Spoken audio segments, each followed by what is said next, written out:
You know, SM Ecoland or SM City Davao.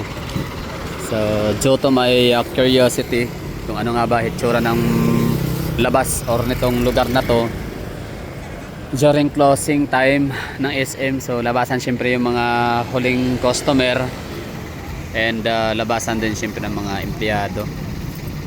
So mostly naman kasi sa mga nagtatrabaho sa SM, mga fresh graduate, mga newly hired or first na makapagtrabaho, first time. So ibig sabihin wala pa silang ipon, no, pambiling sariling sasakyan. Kaya commute na yung iba.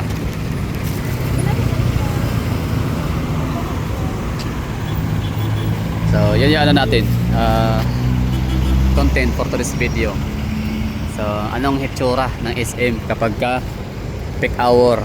So peak hour sila during 9 PM kasi nga labas ng mga customer ng SM at labas na rin ng mga empleyado sabay-sabay. So mga jeep punuan, tapos ang mga taxi ganoon din, no, paunahan.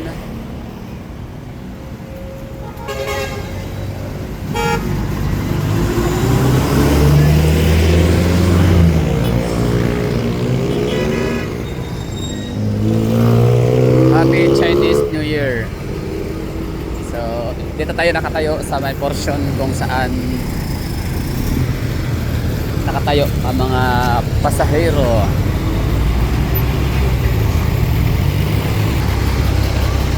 Para ano siya, bus stop, no? Designated bus stops, drop off and pick up area. So itong direction na to, ito ay papuntang Ecoland Public Transport Bus Terminal or downtown, ganyan, city proper. Sa likod naman natin, sa likod, yan naman ang daan papuntang South Davao, Torel, Talomo, Matina. Diyan din dadaan ang mga bus papuntang North. Yung mga long distance lang naman na mga bus, long distance provincial na route or provincial operations ng mga buses. So dito sa kabila, ito yung dadaanan lahat, mga taga Surigao, Butuan, Tacloban, Manila. Okay.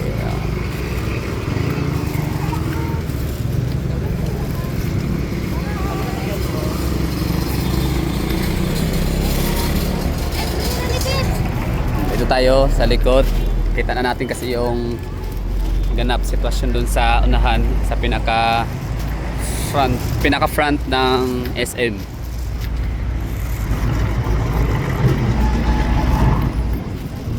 So dito sa likod na area may ano din dito, sakayan ng mga tao, pasahero, pero yung mga ruta lang na SM Ecoland. Doon kasi sa highway, doon kasi sa ano natin pinuntahan, highway kasi yun, kaya may mga jeep na ruta sa iba't ibang direksyon ng Davao. So dito exclusive lang siya sa SM Ecoland. So ito entrance exit sa mga taxi, Grab at may sariling sasakyan. Starbucks dito hanggang 12. Dalawa ang Starbucks ng SM Ecoland. Lalang, sinabi ko lang.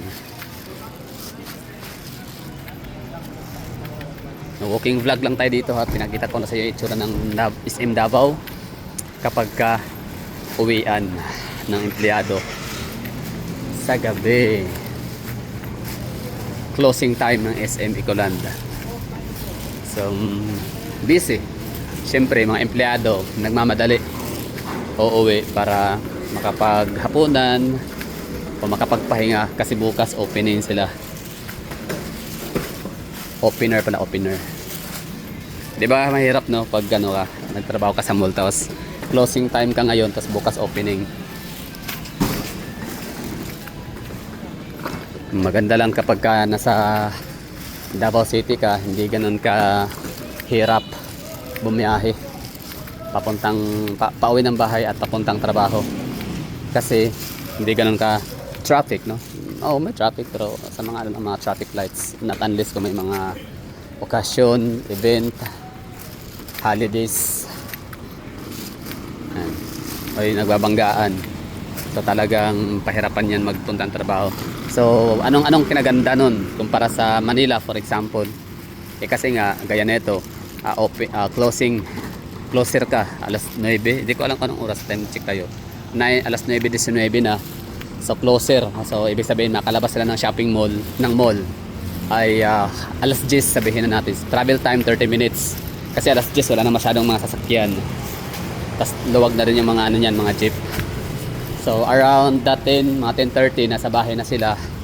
Pahinga, hilamos, ganyan, linis sa mukha, make up, no? Ganun ba 'yon? Tama ba 'yon?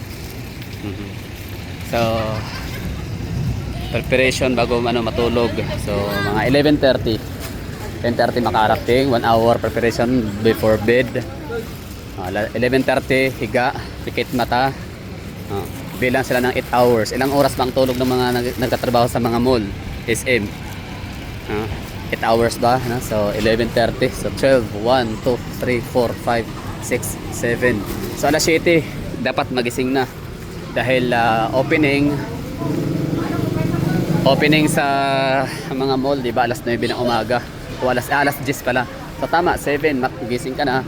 Trabaho sa mga nanay, may mga anak, inaasikaso mga asawa. So alas 7:30 yan, luto lahat. Tapos alas 8:30 sa isang oras yung preparation. So at least pagod man pero at least fresh kasi natulog ng ayos.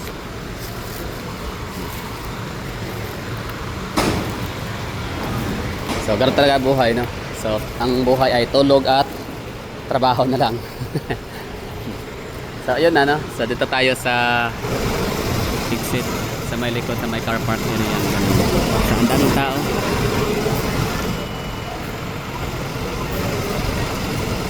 Parking space dami din, no? Asa kaya mga may-ari niyan? Okay na, we're done. Thank you for watching. So dito tayo dumaan kanina, papasok ng SM at dito tayo siyempre lalabas.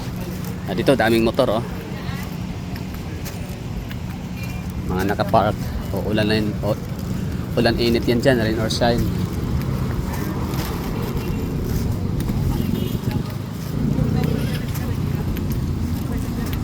Grabe na, mga helmet, no? Nandyan lang. Hindi man lang sila takot na baka mawala. Okay. Thank you for watching.